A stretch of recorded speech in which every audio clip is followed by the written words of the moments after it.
JB, welcome back. Yeah, Shayna, I'm back. So, JB, you have to tell everyone where you just were at.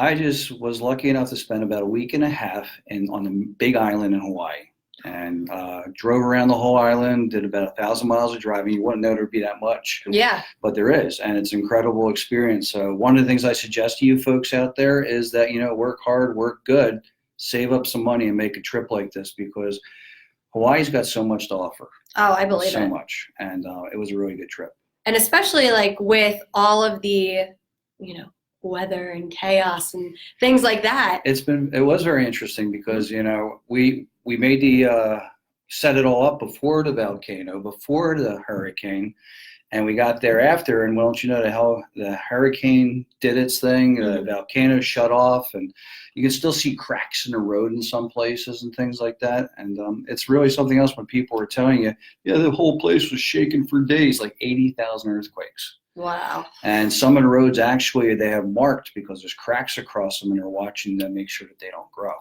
I believe it. You know what? It's not just an experience where you're going to a beautiful place, but being able to be one of the first feet to step on something like that, that's absolutely incredible. I've actually, when they call you as old as dirt, I got dirt that's less older than me. That's a good way to put it. Yeah, I never thought of that till now. So it's all about mindset. yes, I took a piece. We should have brought it in for this live stream. Well, maybe next time. Maybe next time. But today, what we are excited to talk about is just how fast and evolutionary technology in this automotive industry actually is. It's nuts. I mean, I came into the field about 30 years ago, and we still had points out there, and we was just getting electronic ignitions and stuff. But bam, fast forward to now, we've got computers. We've got millions of lines of computer codes. We have computers controlling windows. Who would think about that? There's just so much technology underneath the hood. It's crazy. And it's only going to get even more crazier. We're looking at autonomous vehicles, and there's just so much coming down the line for the automotive industry. And it's very disruptive in the way that we travel, nonetheless, how shop owners actually handle the maintenance and upkeep of these vehicles. Yeah, I mean, you have to have the right tools. I mean, that's what it comes down to, because if you're still walking around with a DVO and an old meter and stuff like that, you have to know what you're doing, or you're going to destroy things and possibly hurt yourself. Exactly. So as that technology moves forward, you got to invest in it and use it. Sure. And we're not only talking about the technology under the hood, we're talking about technology that you use to write up cars, your management system and things of that sort. Sure. So everywhere, if you're still handwriting tickets and looking up information in books, you're way behind because your efficiency is going down to 2, and your information's dated the day it was printed. And with digital technology, it can be updated all the time. Absolutely. And I think the most important thing to keep in mind is that if you're an auto repair shop that's working on the latest technology in the automotive industry, then you need to be equipped with the latest and greatest tools to maintain and handle. I mean, it's all advantages. Yes, it costs money, but there's all advantages, and you can make the money back. I mean, the efficiency of fixing vehicles because you have the right tools and equipment. You're not trying to figure a workaround. The ability to interface with these devices so that they can communicate back and forth with those tools takes some of the steps away. Sure. And also being able to go brain dead. I'm still 6 hours off, right? So anyway, but being able to use that technology to fix vehicles can even save your life. To think about that, because if you go into an airbag system and trigger it, that could be very bad if you're the tech in the wrong position inside of a car. So I'm one of those people that like to figure a shortcut, not so much a shortcut, but a way around the roadblock is what I'm trying to say. Sure, efficiency, but that's dangerous in these cars today because if you don't let the car go and you have the proper programming in places, who knows what's going to happen. Exactly. So it's really getting complicated. And there's 2 ways that we can look at technology for this conversation. Technology could be looked at how we fix these vehicles, but then it can also be looked at how your shop grows in just a management standpoint. And I think the shops that are finding it to be most successful and, are just finding their management a lot easier are utilizing both forms of technology. And, think about that. That's a really good point, Shayna. Those shops that are doing the right thing and investing in the technology, it's all in the back of the shop. right? It's in the tech's hands where it should be, and that's all well and done. But think about your front desk where you're bringing those customers in. Are you still doing it the way we've done it for 30 years, handwriting tickets? You don't have the access, you don't have everything, but having that right there where just a couple clicks of a finger or a tap of a button, you can build a whole repair and everything's figured out financially, tax-wise and everything, and just hit print and send that customer on its way. That is something that's really important. And that same technology can be the thing that brings your customers back. Absolutely. By sending automatic reminders out to them, and also building yourself an invoice that could be sent digitally that can have actual advertising or coupons and stuff. Yet again, bringing that customer back. Absolutely. So it's not only under the hood, not only in the back of the shop, it should be out at the front desk. Absolutely. So I think the three main parts of technology that we had discussed that we're going to share with you, we want your inputs on, we want to hear what you're using. We talk about shop management systems. We talk about the access to information.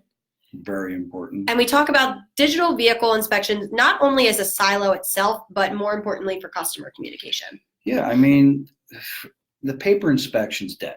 If your shop is still using it, every time you use it, dollars are going out the door. And also, customer trust is always very limited with those inspections. The digital inspection with pictures and videos sent to a customer is going to let them see what you're trying to communicate. And it's so much easier for you to see something and see what we're trying to talk about than me to stand here and try to communicate what it is by talking to you. I mean, just think about how hard it is to explain some of the things that we have to fix on the vehicle to a customer that may not even know how to put fuel in their own car. That's very true. And, we're depending on them believing us and everything. But when you send a picture, and if you did a nice job with the picture and you're showing exactly what the problem is, the leak, the broken part, the loose part in video, that communication to a customer is going to make a world of a difference. Absolutely. 100%. And now as far as shop management, I mean, that's really where you become efficient and productive in your shop because you have information that is being transferred back and forth between your bays and your front desk without actually having to, maneuver your way around your entire shop. I mean, writing up a customer with a management system and having the availability of that management system on the tablets for the technicians. Technicians make money by working in the bay. So if we can keep the technician in the bay and have them less wandering around trying to find a computer to get the info from or trying to communicate to the front desk, or, when's that part going to be here and stuff like that.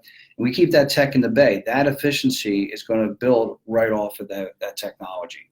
And that technology is parted today. I mean, you use it everywhere. How many of you fine folks still have a wired phone at home? I know it's not that many. There are some people out there, it sits over in the corner and you're like, well, what are we going to do with that? Or, of course, the cable companies won't let you disconnect that line if you're using that. So it's crazy. You gotta love the telemarketer calls too. Yeah. I love it. But anyway, the big thing here, folks, is technology in the front, technology in the back, technology under the hood. All three of them add up that if you use it all properly, you're going to have a successful shop. Absolutely. What we want to know is what technology you're using in your shop. Are there specific tools that you're using? Are there specific management systems that you're using? We want to know what you are experiencing in your shop, what you find is working really well, and what you find could maybe use improvement. Yeah, and if you have something out there that you think you're the only one that has, or some kind of tool or something, share that too. But then again, you might not want to. But your secret weapon. Your secret. But the thing here is, I mean, I've done a lot of electrical work. You got to be really careful. And if you know how to use a meter and do your voltage drops and things like that, you can get around the system. But without the right technology, every time you check something, you're a step closer to possibly damaging something or getting hurt. So technology, it's under the hood. It's there. We got to deal with it. Do yourself a favor and invest. Absolutely. Well, you heard it here first. All right. So until next week, we're going to be tuning back in. Now that JB's back, we're going to be consistent weekly. Yes. And we'll even be doing one down at Apex, won't we? Yes. We're going to do it live from Vegas. Who are we going to see this year at Apex? If you're going, let us know. Come visit us. We're going to be there all week going back and forth. And, we can't wait to meet all of you. And we are at Apex booth 30,001. So stop on by if you have a chance. Perfect. All right. Until next time, thank you everyone for tuning in. Adios.